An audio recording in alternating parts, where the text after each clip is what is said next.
Students, good morning. आज अपन अध्ययन करेंगे तुलनात्मक पद्धति की आवश्यकता। इससे पहले वीडियोस में हमने पढ़ा है कि तुलनात्मक पद्धति का अर्थ क्या था। ये अपने लिए न्यू टॉपिक है। फिर हमें अपन ने पढ़ा कि इसकी विशेषताएं क्या हैं, और आज हम पढ़ेंगे इस पद्धति की आवश्यकता क्या हुई, है ना। जैसे बोल सकते हैं कि फर्स्ट पॉइंट है, राजनीतिक व्यवस्थाओं के मध्य की समानताएं एवं असमानताएं को समझने के लिए इसकी आवश्यकता पड़ी। जैसे कि विश्व के विभिन्न देशों में अनेक राजनीतिक संस्थाएं कार्य करती है। एक ही नाम तथा स्वरूप वाली राजनीतिक संस्थाएं भी अनेक देशों में कार्य करती हैं, परंतु उनके कार्य एक समान नहीं होते। प्रत्येक संस्था के क्रियाकलाप पर अनेक ऐसे तत्वों का प्रभाव पड़ता है जो समय समय पर बदलते रहते हैं। तुलनात्मक पद्धति के माध्यम से हम इन संस्थाओं की यथार्थ स्थिति की जानकारी प्राप्त कर सकते हैं कि किसी भी राजनीतिक व्यवस्था को अच्छी तरीके से समझने के लिए आवश्यक है कि अन्य राजनीतिक व्यवस्थाओं के साथ उसको जोड़कर समझने की कोशिश की जाए। मतलब क्या, जो अपनी राजनीतिक व्यवस्थाएं जो बनी हुई है ना, जो राजनीतिक व्यवस्थाओं का जब अध्ययन करते हैं तो इसमें समानता कौन सी नजर आ रही है और असमानताएं हमें कौन सी नजर आ रही है। किसी राजनीतिक व्यवस्था जानने के लिए क्या इम्पोर्टेंट है, यदि हम उस पर्टिकुलर राजनीतिक व्यवस्था का अध्ययन कर रहे हैं और उस अध्ययन व्यवस्था में दो राजनीतिक व्यवस्था अपन ने ली है, तो उसमें अपन जानना चाह रहे हैं कि हर एक कोई राजनीतिक व्यवस्था क्या है, उससे काम करने का तरीका सबका अलग अलग होता है। तो समानताएं क्या है और असमानताएं क्या है, उसको समझने की कोशिश की जाना उसमें बहुत जरूरी है, और कहाँ उसमें कमी रह गई उसको दूर करना भी बहुत ही आवश्यक है। जैसे संतुलन की स्थापना, संतुलन कहते हैं ना, कोई आज स्थिति कैसी आई, स्थिति बहुत खराब तो बहुत दयनीय भी नहीं, मतलब संतुलन बना हुआ। तो क्या है, ऑटोमेटिकली वो तुलना जो पद्धति वो क्या होगी, ऑटोमेटिकली आराम से कार्य अपना संपन्न कर सकेगी। जैसे मतलब राजनीतिक व्यवस्था की मांगों की प्रकृति को समझना। अब जनता है, जनता में विभिन्न प्रकार की मांगे रखती है, भाई कौन सी मांगे मानने योग्य है या कौन सी मांगे मानने योग्य नहीं है, उनका कार्य कौन करेगा, अपनी राजनीतिक व्यवस्था। क्या भी वास्तव में ये पर्टिकुलर जो मांग आ रही है उसकी प्रकृति किस हिसाब से है, आदर्शात्मक है, ठीक है ना, यथार्थवाद परक है, मूल्य परक है, या मेरे देश पर्टिकुलर राष्ट्र के लिए ये जो मांग आ रही है वो सही भी है कि गलत है। उसकी प्रकृति को जान के फिर इस पर निर्णय लेना क्या है, वो राजनीतिक व्यवस्था का कार्य है। राजनीतिक व्यवस्था की चुनौतियों को समझना। अब पर्टिकुलर आपको तुलनात्मक पद्धति के अध्ययन में लेते हुए यदि जानते हैं कि राजनीतिक व्यवस्था में कौन कौन सी चुनौतियां आ रही हैं, जैसे हो सकता है भ्रष्टाचार एक है इसके अंदर, क्या बोलेंगे कि अब इन जो चुनौतियां आ रही है उनसे इंसान को, उनसे मतलब पर्टिकुलर राजनीतिक व्यवस्था कैसे समझाना, वो समझना है, वो भी क्या है बहुत ही जरूरी वो हो जाता है ना।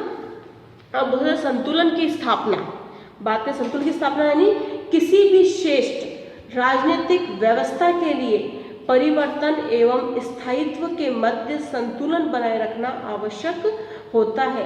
प्रत्येक राजनीतिक व्यवस्था में पर्यावरण से इस प्रकार की मांगें उठती रहती हैं जिनको स्वीकृत करने का दबाव राजनीतिक व्यवस्था पर पड़ता है, और परिवर्तन इस प्रकार की मांगों का ही परिणाम है। मतलब क्या है कि हमेशा क्या होता है, जनता कभी संतुष्ट नहीं रहती, तरह तरह की मांगें हमेशा उठती ही रहती हैं और वो मांगें आती ही रहती हैं कि पर्टिकुलर इन मांगों को डिवाइडेशन पूरा किया जाए, इन वाली जो मांगे इनको पूरा किया जाए। तो वो क्या है, जो मांगे वास्तव में है उपयोगी है और हमारे राजनीतिक व्यवस्था में संतुलन बनाए रखे, उसको आगे बढ़ाए, तो क्या है उन चीज़ों को मानना भी चाहिए। राजनीतिक व्यवस्था की मांगों की प्रकृति को समझना। किसी भी समाज में औद्योगिकरण एवं आधुनिकीकरण के कारण इस प्रकार के नए समूह बन जाते हैं और संगठित हो जाते हैं जो अपनी शक्ति के द्वारा अधिकाधिक सामाजिक या आर्थिक लाभ प्राप्त करना चाहते हैं। किसी भी राजनीतिक व्यवस्था उसकी संस्थाओं के लिए ये एक महत्वपूर्ण चुनौती होता है। यदि वे इन मांगों में सामंजस्य एवं संतुलन बनाए रखने में सफल हो जाते हैं तो इनको पूर्ण करने में समर्थ रहती हैं, तब तक ठीक है। अन्यथा यदि नए समूह क्रांतिकारी या हिंसात्मक उपायों के द्वारा अपने लक्ष्य की प्राप्ति के लिए प्रयत्न करते हैं और संपूर्ण व्यवस्था के लिए संकट खड़ा कर देते हैं। मतलब क्या है, हर एक जो मांग आ रही है वो मानने योग्य तो नहीं है। यदि मांगे वास्तव में योग्य हैं, मानने योग्य हैं, उसमें राजनीतिक व्यवस्था का विकास होगा और शांतिपूर्ण तरीके से यदि उसका समाधान हो रहा है, पर्टिकुलर जो ही मांग है, तो क्या है वो चीज़ें अच्छी हैं। लेकिन मान लो मांग को रखते हुए यदि उसको अपनाने के लिए क्रांतिकारी तरीके अपनाए जा रहे हैं, हिंसावाद आंदोलन किए जा रहे हैं, अपनी जनधन की हानि हो रही, तो वो क्या हर कोई मांगे मानने योग्य नहीं है। तो इसके लिए क्या उसकी पर्टिकुलर उस मांग की प्रकृति को जानना क्या है, बहुत ही इंपॉर्टेंट हो जाता है। जैसे बोलते हैं तुलनात्मक पद्धति के माध्यम से इन मांगों की प्रकृति को समझना जरूरी है। एक लोकतांत्रिक व्यवस्था में निर्णय लेने, उसे क्रियान्वित करने की अपनी निश्चित प्रक्रिया होती है, जबकि अधिनायकवादी व्यवस्था में निर्णय लेने पर लागू करने से अपने अलग अलग तरीके होते हैं। इन दोनों व्यवस्थाओं में लोकतंत्र व्यवस्था ही अधिक श्रेष्ठ है। ठीक है, और इसको मान लागू मतलब अपन कर सकते हैं, और इसको निर्णय लेने पर लागू करने में अपने अलग तरीके होते हैं। इन दोनों व्यवस्थाओं में लोकतंत्र व्यवस्था ही अधिक श्रेष्ठ है और उसके कार्य करने का तरीका सही है। कई बार अधिनायकवादी व्यवस्थाएं भी समाज के लिए संगठित और प्रभावशाली समूह के मांगों के उचित सम्मान दिया जाता है तथा ऐसे उपाय ढूंढे जाते हैं जिनसे उनको संतुष्ट किया जा सके, जबकि लोकतांत्रिक व्यवस्था अपनी कमजोरियों के कारण अनेक बार समाज के प्रभावशाली व संगठित समूहों की मांगों, दबावों के संबंध में समय पर उचित निर्णय नहीं ले पाती है। वस्तुतः दोनों ही प्रकार की शासन व्यवस्थाओं के नेतृत्व में अपनी भूमिकाएं महत्वपूर्ण होती है। तुलनात्मक पद्धति इन सब बातों और तथ्यों को स्पष्ट करने का प्रयास करती है। अब बोलो, मान लो आपने जब अध्ययन किया, अपन ने तो क्या जाना कि कुछ बोल रहे हैं लोकतांत्रिक व्यवस्था अच्छी, कुछ बोल रहे हैं तानाशाह वाली स्थिति अच्छी। तानाशाह वाली स्थिति अच्छी क्यों? यदि मान लो निर्णय श्रेष्ठ है तो कोई भी उसके विरुद्ध आवाज उठाने का कार्य नहीं कर सकता। और लोकतांत्रिक में क्या है कि दबाव समूह के माध्यम से दबाव जिम्मे जब मांग रखी थी तो क्या होता है, उसमें असंतुलन की स्थिति भी प्रकट हो पाती है। कई बार जनता संतुष्ट भी नहीं हो पाती है। लेकिन क्या अपनी जगह एक स्तर पर तो क्या है कुछ हमें गलत प्रतीत होता है और एक स्तर पर क्या है दोनों व्यवस्थाएं ही ठीक नजर आती हैं। पॉइंट नंबर 4, राजनीतिक व्यवस्थाओं की चुनौतियों को समझना।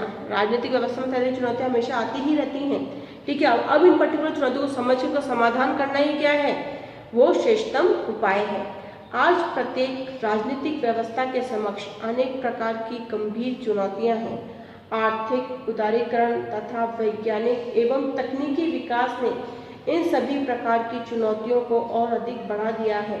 संतुलन पद्धति के द्वारा विश्व के अविकसित अथवा विकासशील एवं विकसित देशों में आर्थिक एवं तकनीकी विकास की दशा एवं स्वरूप ही वास्तविक विवेचना की जा सकती है कि वास्तविक तकनीकी हिसाब से क्या है कि कौन कौन सी चुनौतियां आ रही हैं, कौन सी समस्या हमारे सामने आ रही देखने को मिल रही है, उनका समाधान हम और किस प्रकार से श्रेष्ठतम रूप से कर सकते हैं। उसमें क्या है तुलनात्मक पद्धति की हमें आवश्यकता पड़ती है। हमारा आज का टॉपिक यही समाप्त होता है। Thank you students.